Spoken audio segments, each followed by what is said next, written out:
চানমাৰী আৰক্ষীৰ কি দায়িত্ব আৰু চানমাৰী আৰক্ষীয়ে ব্যৰ্থ হৈছে নেকি আসামিক বিচাৰি পাবলৈ যেহেতু আমি এনি ভাৰত 24ত বাতৰি সম্প্ৰচাৰ কৰিছিলো যে নুমন আহমেদক বিচাৰি নাপায় চানমাৰী আৰক্ষীয়ে যেহেতু নুমন আহমেদৰ বিৰুদ্ধে 111/2024ৰ কেছ ৰুজু হৈ আছে আৰু সেই সন্দৰ্ভত যেহেতু চানমাৰী আৰক্ষীয়ে নুমন আহমেদক বিচাৰি পোৱা নাছিলে কিন্তু এটা কথা স্পষ্টৰূপে ক'ব পাৰি যে চানমাৰী আৰক্ষীৰ পৰা গৃহ নিৰ্মাণ বিভাগ যি লোক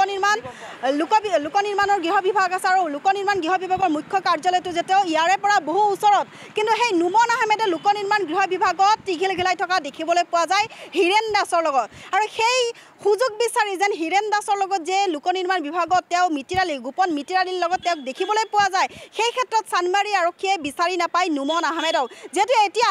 আমি যেহেতু চানমাৰী আৰক্ষীৰ ছেকেণ্ড অচিৰ লগত আমি কথা পাতিবলৈ চেষ্টা কৰিছোঁ আৰু তেওঁ আমাক জনাইছে যে যোৱা 10ৰ পৰা এসপ্তাহ 10 দিন হৈছে নুমন আহমেদে বেল ল'বলৈ সক্ষম হৈছে এটা কথা স্পষ্টৰূপে ক'ব পাৰি যে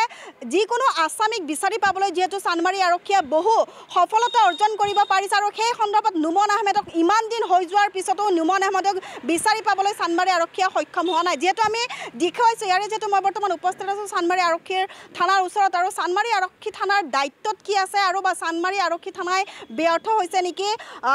আসামিক বিচাৰি পাবলৈ বা ভয় খাইছে নেকি আসামিক বিচাৰি পাবলৈ যেহেতু চানমাৰী আৰক্ষীয়ে বহু সময়ত বহু আসামিক ধৰিবলৈ সক্ষম হৈছে কিন্তু আজিলৈকে ধৰিব নোৱাৰিলে নুমন আহমেদক দালাল ৰূপী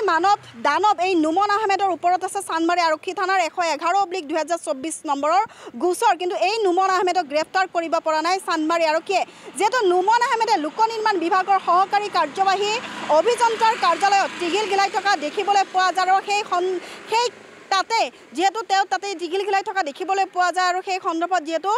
চানমাৰী আৰক্ষীয়ে নুমন আহমেদক ইমান দিনে বিচাৰি পোৱা নাই আৰু যাৰ চানমাৰী আৰক্ষীৰ সুবিধাৰ বাবে বা আয়োজকৰ সুবিধাৰ বাবে আজি নুমন আহমেদক নুমন আহমেদে বেল পাবলৈ সক্ষম হৈছে যদি এনেকৈ কোনোবা আসামিক যদি ধৰিবলৈ সক্ষম নহয় চানমাৰী আৰক্ষীয়ে তেনেহ'লে সেই সুযোগত নিশ্চয়